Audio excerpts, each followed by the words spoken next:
ഔതക്കുട്ടിച്ചായൻ അങ്ങനെ പുനലൂർക്ക് പോവാണ്. അവിടെ ചെന്നതിന് ശേഷം ആൽബിയോടും റോബിയോടും പറയുന്നുണ്ട് അലീനയെക്കുറിച്ച്. ആൽബിയും റോബിയും വല്ലാത്ത ദേഷ്യത്തിലാണ്. അപ്പച്ചത് എന്ത് ഭാവിച്ചാ? സ്റ്റാൻലി ചായൻ എന്ന് പറയുമ്പോൾ ഞങ്ങൾക്കൊക്കെ ഒരഭിമാനമായിരുന്നു.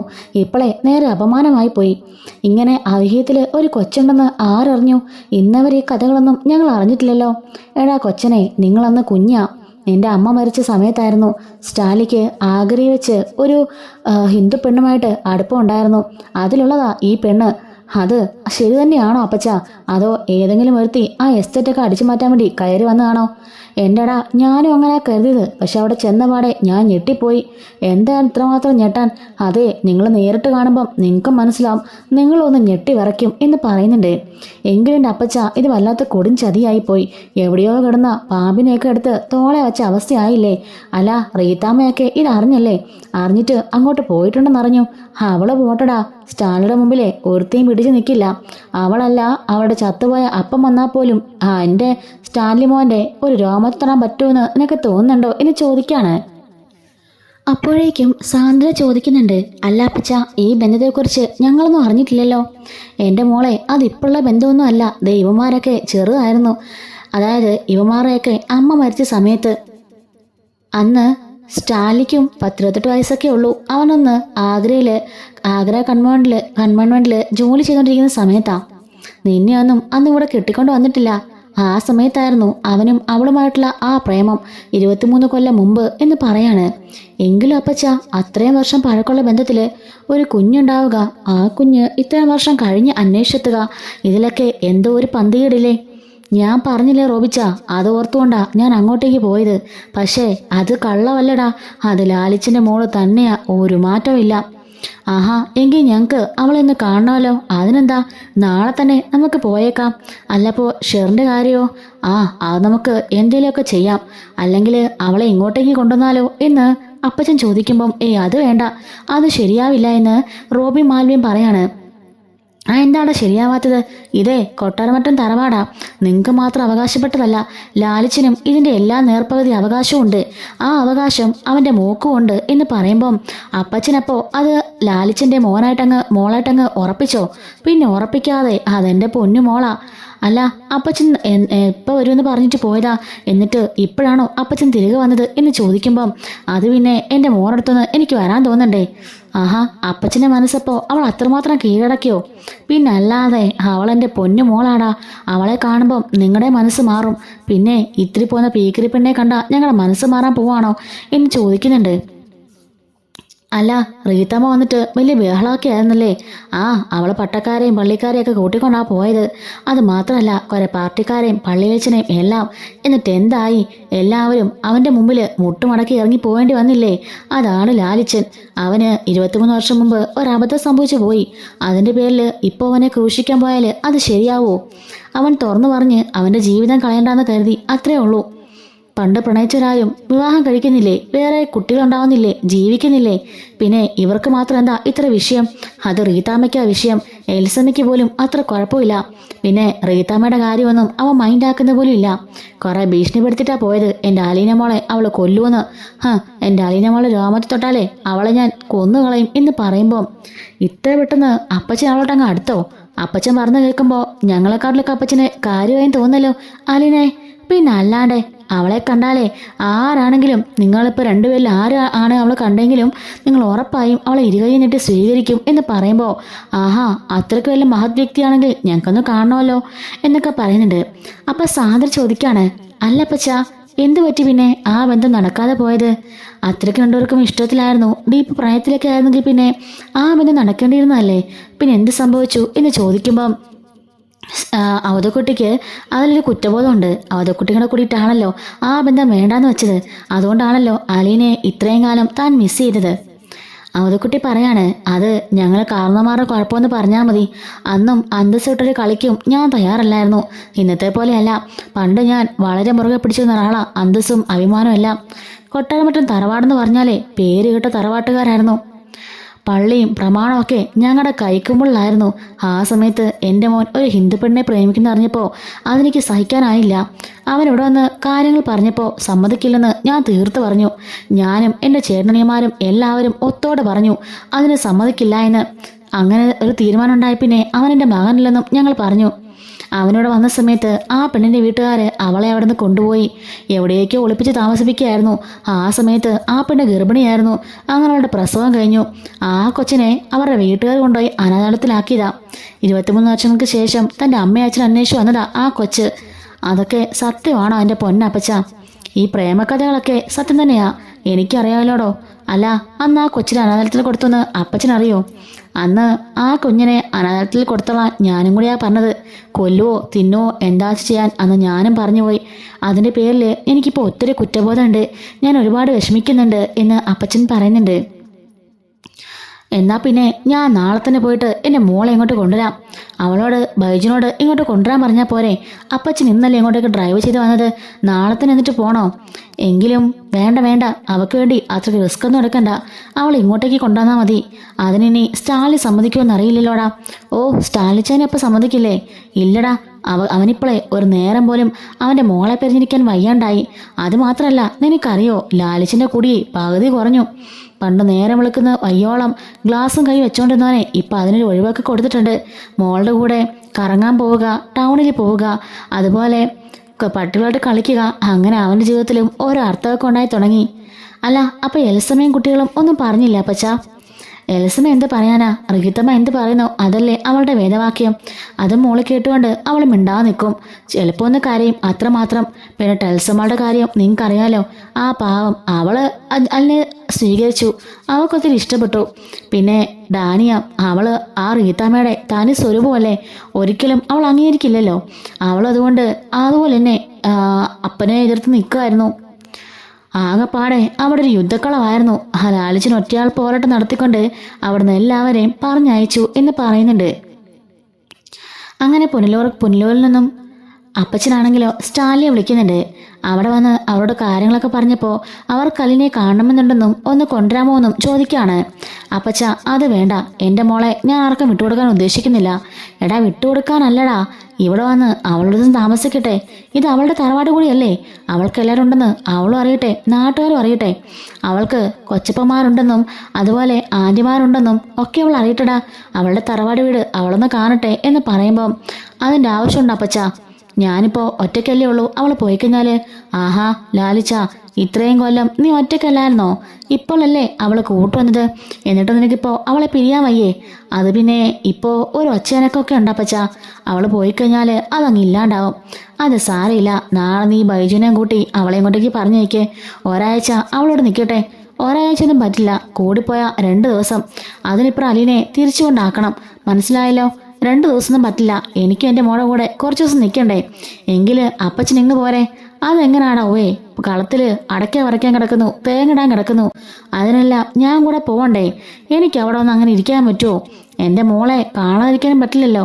അപ്പച്ച, ഏതെങ്കിലും ഒന്ന് പറ. ഒന്നെങ്കിൽ പണിയാൻ പോണം, അല്ലെങ്കിൽ അലിനെ കാണാം. 2-ൽ 1 മതി. എനിക്ക് 2 വേണോടാ. ഈ പ്രായത്തിലും അടങ്ങിയിരിക്കുന്നതിനല്ല ഈ ഔതക്കുട്ടി എന്ന് പറയുന്നുണ്ട്.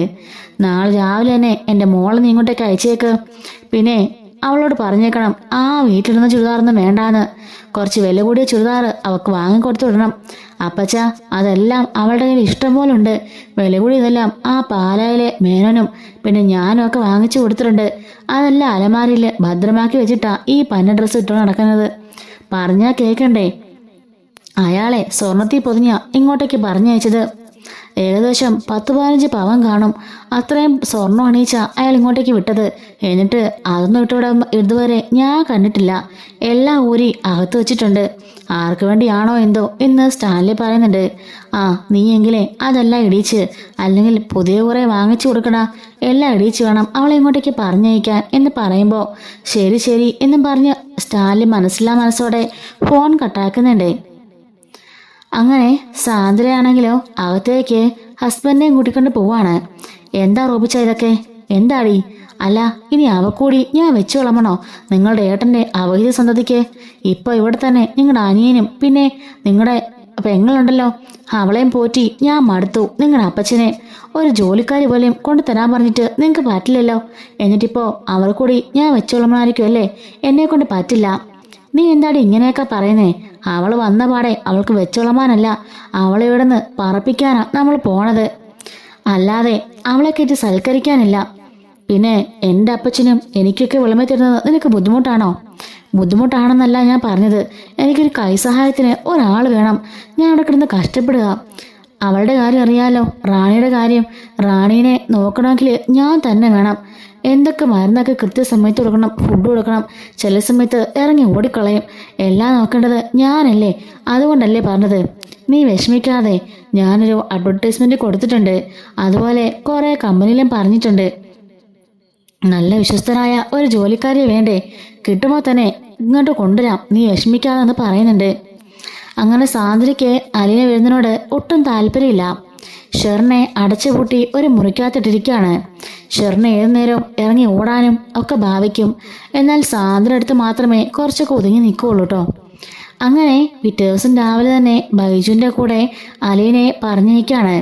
ആ സമയം സ്ട്രിക്റ്റായിട്ട് സ്റ്റാൻലി പറയുന്നുണ്ട്, അവിടെ പോയി കഴിഞ്ഞാൽ എന്നെ നാണം കെടുത്താനായിട്ട് ഓർഫനേജിൻ്റെ കഥകളൊന്നും ഇടയ്ക്കിടയ്ക്ക് പറയരുത്.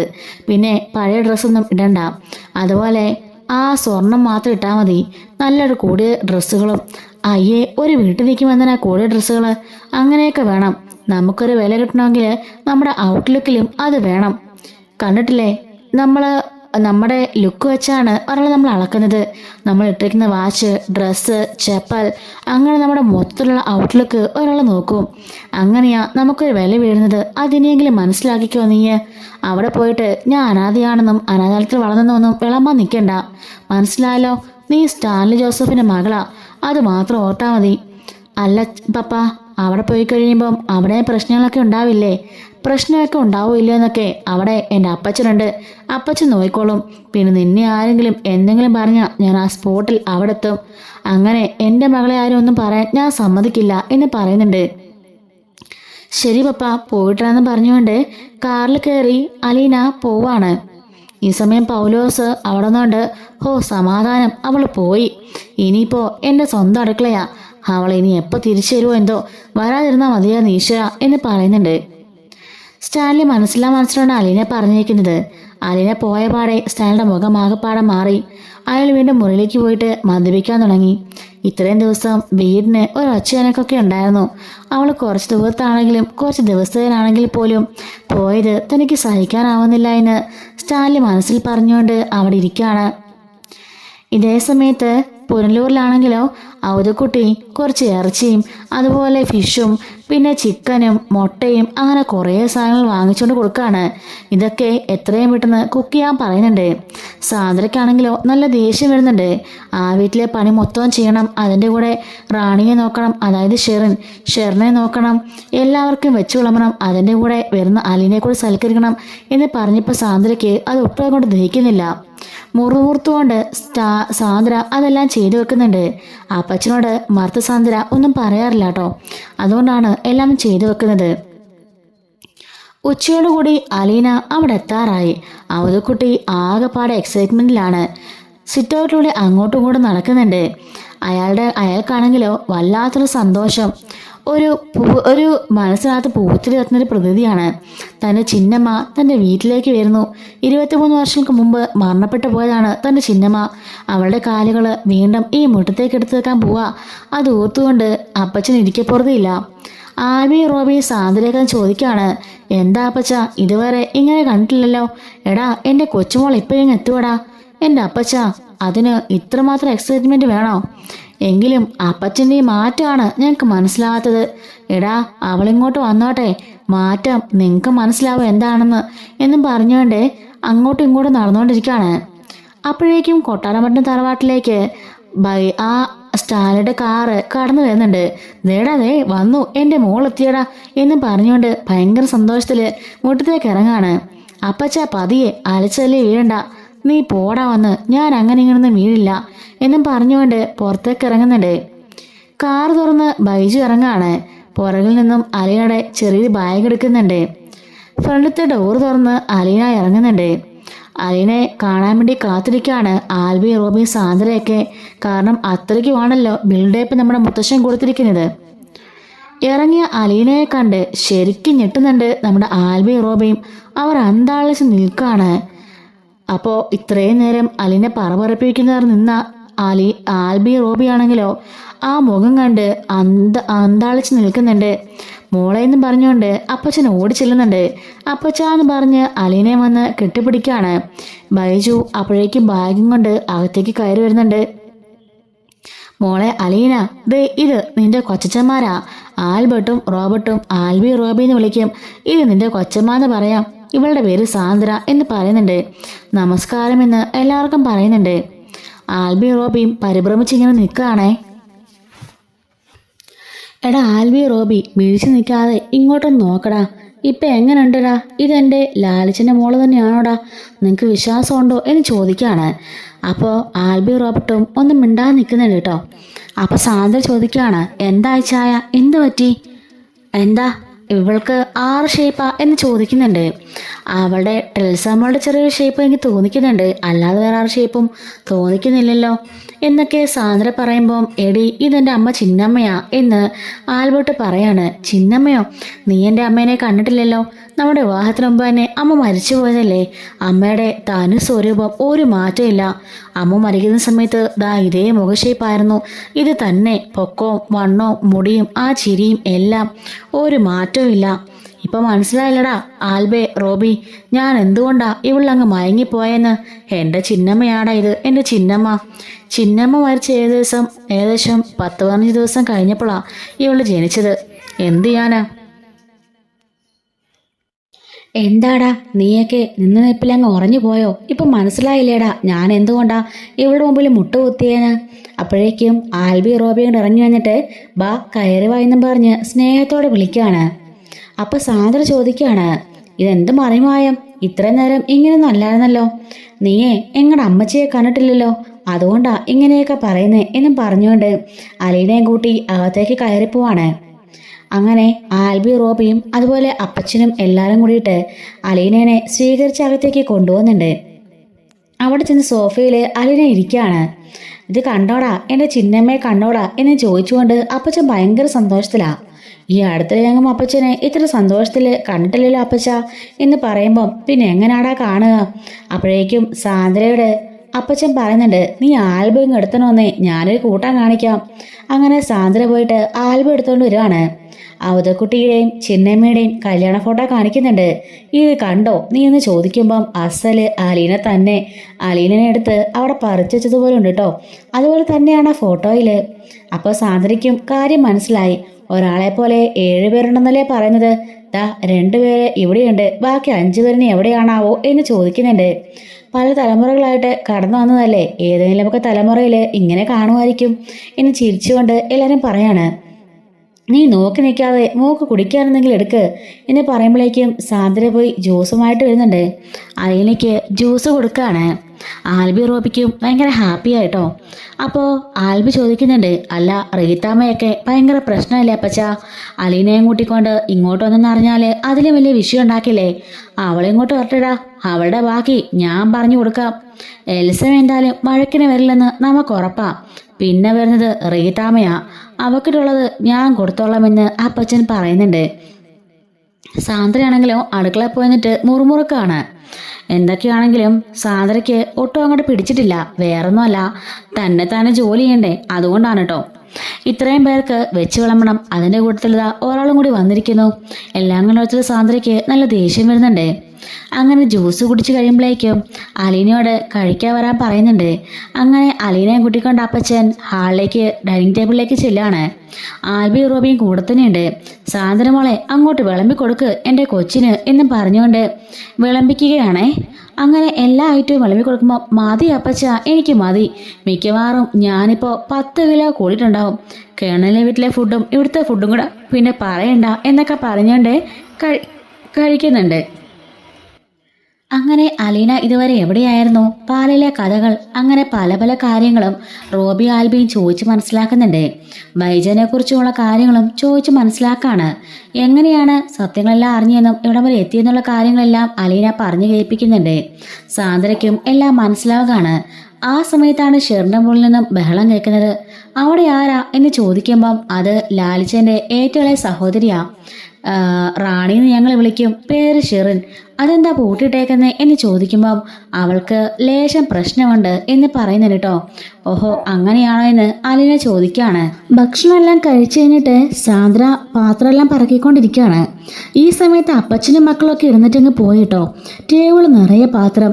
അലീനോട് ഹെൽപ്പ് ചെയ്യുമ്പം അയ്യോ അത് വേണ്ട ഞാൻ ചെയ്തോളാന്ന് പറയുമ്പം അയ്യോ അതൊന്നും സാരമില്ല, ഇതൊക്കെ ഞാൻ ചെയ്യുന്നതല്ലേ എന്ന് പറഞ്ഞുകൊണ്ട് അലീനെ സഹായിക്കാണ്. അപ്പോഴാണ് സാന്ദ്രയുടെ മുഖം ഒന്ന് തെളിഞ്ഞത്. നമുക്കാണെങ്കിലും അങ്ങനെയാണല്ലോ, വരുന്നവരൊന്ന് ഹെൽപ്പ് ചെയ്യുമ്പം നമുക്കും അത് വലിയൊരു റിലീഫല്ലേ.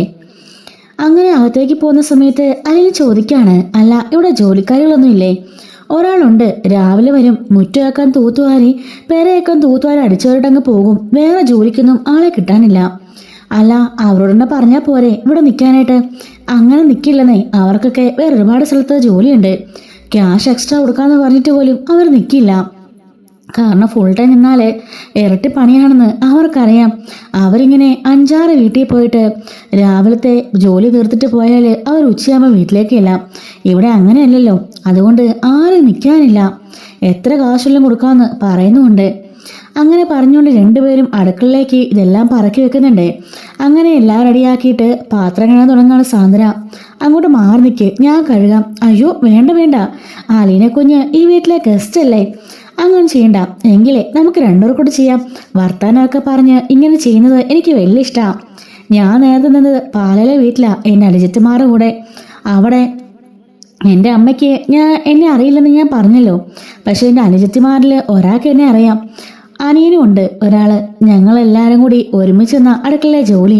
ഒരാൾ സബോള അരിയുമ്പം ഒരാൾ രണ്ടുപേരും കൂടി പാത്രം കഴുകും, ഒരാളപ്പോൾ ചിക്കൻ ശരിയാക്കും. അങ്ങനെ എല്ലാവരും കൂടി എല്ലാ ജോലിയും ഷെയർ ചെയ്യും. എന്ത് രസമാണെന്നറിയോ, അടുക്കള ഒരു ഉത്സവം പോലെയാ.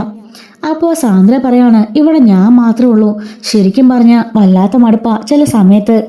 നേരം വളർത്താൻ വയ്യോളം ജോലിയാ. അപ്പച്ചനും മക്കളൊക്കെ ഓരോ ജോലിക്കൊക്കെ പോയിട്ട് വരും, വീട് നോക്കണം. പിന്നെ റാണിയാൻ്റെ കാര്യം പറഞ്ഞില്ലേ, ഷെറിൻ്റെ കാര്യം? ആ പറഞ്ഞു, ഷെറിൻ്റെ കാര്യങ്ങൾ നോക്കണം.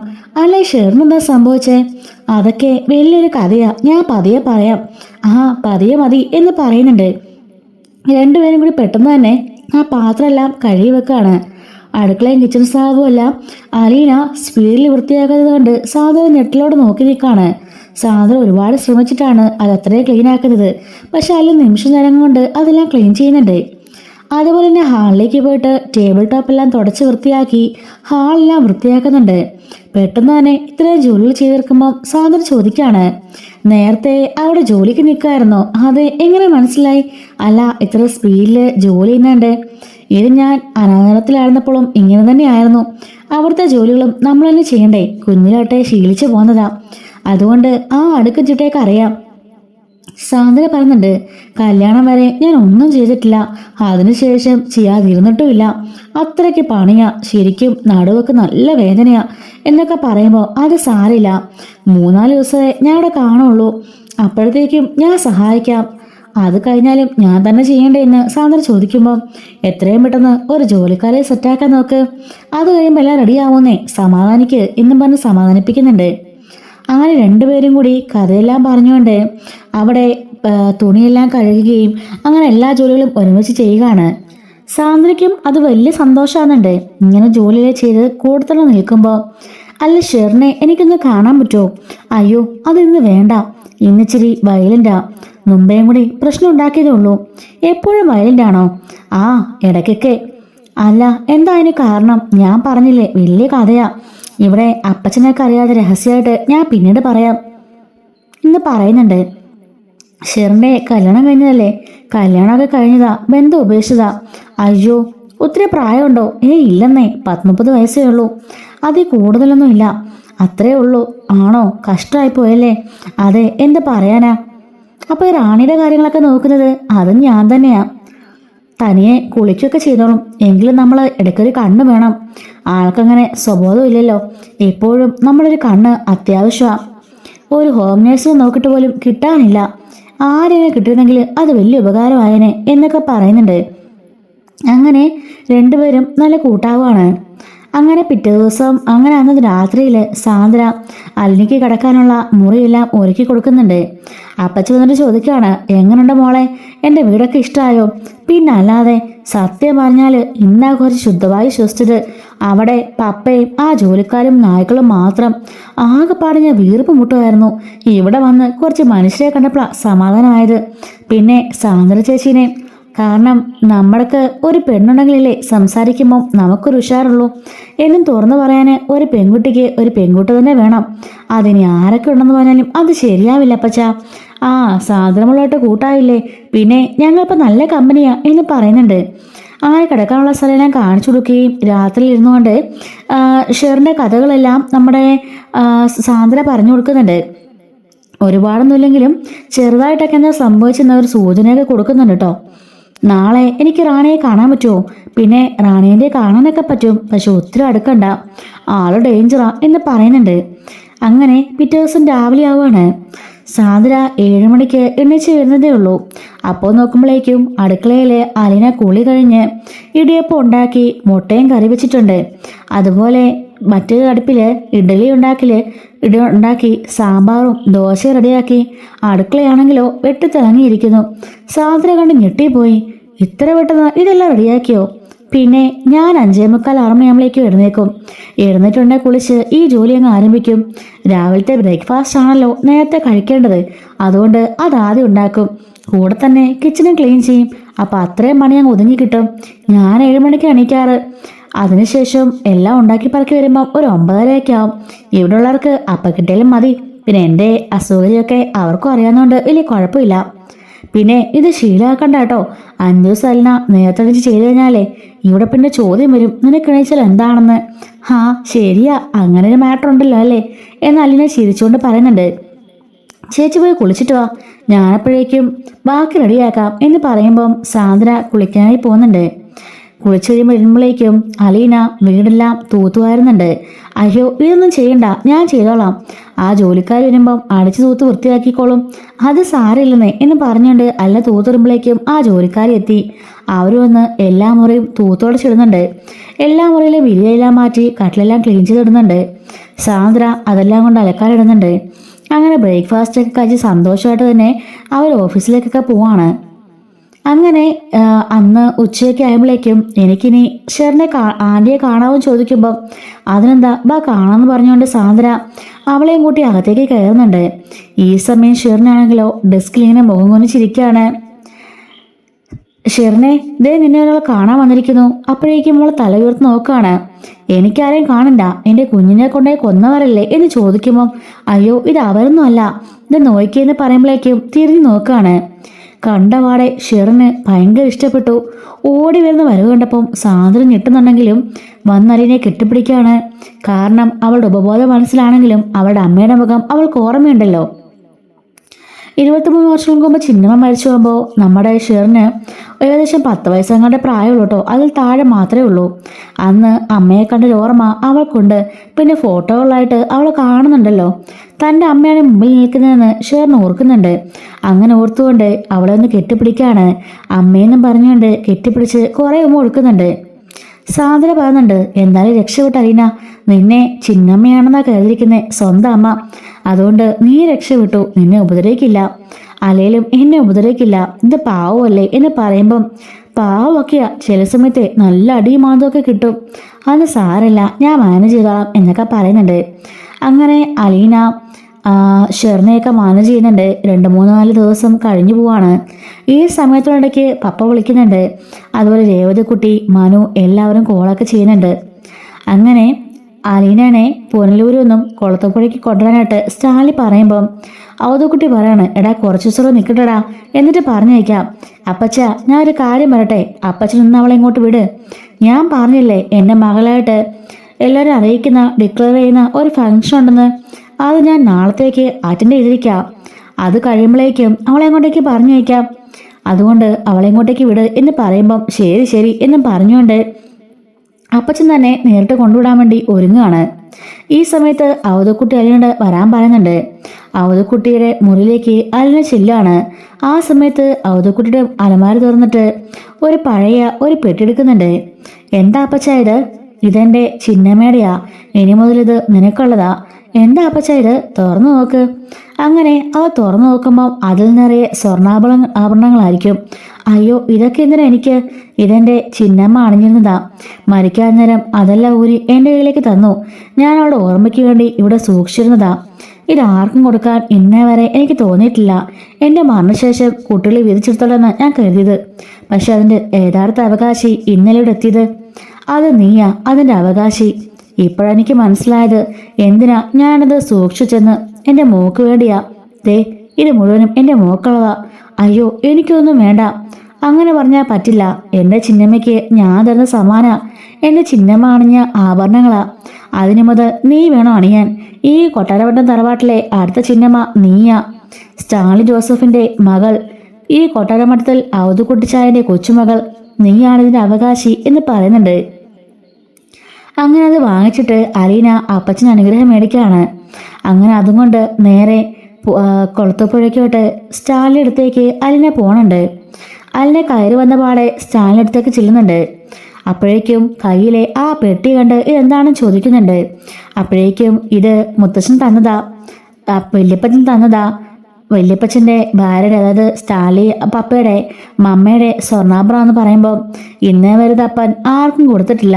പലരും ചോദിച്ചതാ, ആർക്കും അത് കൊടുക്കത്തില്ലായിരുന്നു. ചിന്നമ്മടിയാന്ന് പറഞ്ഞ് കെട്ടിപ്പിട്ട് വെച്ചിരിക്കുകയായിരുന്നു. ഇപ്പോൾ നിനക്ക് തന്നല്ലേ.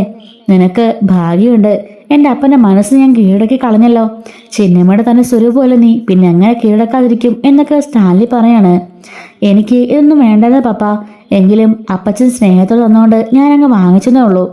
അത് സാരമില്ല. അപ്പച്ചൻ നിന്നെ ഇപ്പോൾ ജീവനാ. ഒരു സമയത്ത് നിന്നെ കളയാൻ പറഞ്ഞ ആളായിരുന്നു. നിന്നെ അനാഥത്തിലാക്കാനും എൻ്റെ അപ്പച്ചൻ കൂട്ടുന്നിട്ടുണ്ട്. അതിൻ്റെ കുറ്റബോധം അദ്ദേഹത്തിൻ്റെ മനസ്സിൽ ഒരുപാടുണ്ട്. അതുകൊണ്ടാ നിന്നെ അങ്ങനെ സ്നേഹിച്ച് വീർപ്പ് മുട്ടിക്കുന്നേ. അല്ല, അവിടെ പോയിട്ട് എങ്ങനെയുണ്ട്? പോയിട്ടെന്താ, 5 ദിവസം അടിച്ചു പൊളിച്ചു. എന്തായാലും 2-3 ദിവസം കഴിയുമ്പം നിന്നെ പൊന്നൂർക്ക് കൊണ്ടുപോകണമെന്ന് അപ്പച്ചൻ പറഞ്ഞിരിക്കാം. കുറച്ച് പ്രശ്നമൊക്കെ ഉണ്ട്. അതുപോലെ തന്നെ ഷെറിൻ്റെ കാര്യത്തിലും നീ അധികം ഇടപെടാൻ നിൽക്കണ്ട. അയ്യോ അപ്പച്ച, പപ്പ അതൊന്നും കുഴപ്പമില്ല. ഷെറിനെ ചിന്നമ്മയായിട്ടാ കരുതുന്നേ, അമ്മയായിട്ട്. അതൊന്നും സാരമില്ല. അവൾ ചില സമയത്ത് അങ്ങ് വയലുണ്ടാവും. അത് നിനക്ക് താങ്ങാൻ കഴിയില്ല. പാവ സാന്ദ്രേച്ചി അതെങ്ങനെ താങ്ങുന്നു? ഒരു ഹോം നേഴ്സ് നിർത്തിക്കൂടെ? അത് നോക്കുന്നുണ്ട് അപ്പച്ചൻ. പിന്നെ ഞാൻ അങ്ങോട്ടേക്ക് നിലവറാറില്ല. അതെന്താ? അത് പപ്പയുടെ വീടല്ലേ? ഹേയ്, അങ്ങനൊരു അധികാരമൊന്നും എനിക്കില്ല. ഞാൻ അങ്ങോട്ടേക്ക് പോവാറുമില്ല. പിന്നെ 2 ദിവസം കഴിയുമ്പം നിന്നെ പറഞ്ഞേക്കണമെന്ന് അപ്പച്ചൻ പറഞ്ഞിട്ടുണ്ട്. അപ്പച്ചനെ ആരെയൊക്കെ പരിചയപ്പെടുത്തണമെന്ന്, നിന്നെ കൊണ്ട് എവിടെയൊക്കെ പോകണമെന്ന്, അത് കഴിയുമ്പോഴേക്കും ഇങ്ങോട്ടേക്ക് വന്നേക്കണം. അവിടെ സ്ഥിരതാമസമൊന്നും വേണ്ട എന്ന് അലിയോട് പറയുമ്പോൾ, പക്ഷെ അവിടെ നല്ല ഫ്രീ ആയിരുന്നു. അടുക്കളയിലേക്ക് എനിക്ക് കയറാം, എന്ത് വേണമെങ്കിലും വെച്ചുണ്ടാക്കാം, ആരും കൈക്ക് പിടിക്കില്ല എന്ന് പറഞ്ഞുകൊണ്ട് ചിരിച്ചുകൊണ്ട് അകത്തേക്ക് കയറി പോകുമ്പം അത് തന്നെ ഉദ്ദേശം പൗലോസിന് ഉദ്ദേശമാണെന്ന് സ്റ്റാലിക്ക് മനസ്സിലായിക്കൊണ്ട് സ്റ്റാലി പുറകിൽ കൈയും കിട്ടിക്കൊണ്ട് ഇങ്ങനെ നിൽക്കുന്നുണ്ട്. ഇതുപോലെ വരാൻ പോകുന്ന സ്റ്റോറീസൊക്കെ നമ്മുടെ ചാനലിലൂടെ എല്ലാ ദിവസവും അപ്ലോഡ് ചെയ്യുന്നുണ്ട്. മിസ്സാവാതിരിക്കാൻ ചാനൽ സബ്സ്ക്രൈബ് ചെയ്ത് സപ്പോർട്ട് ചെയ്യണേ. Thanks for watching.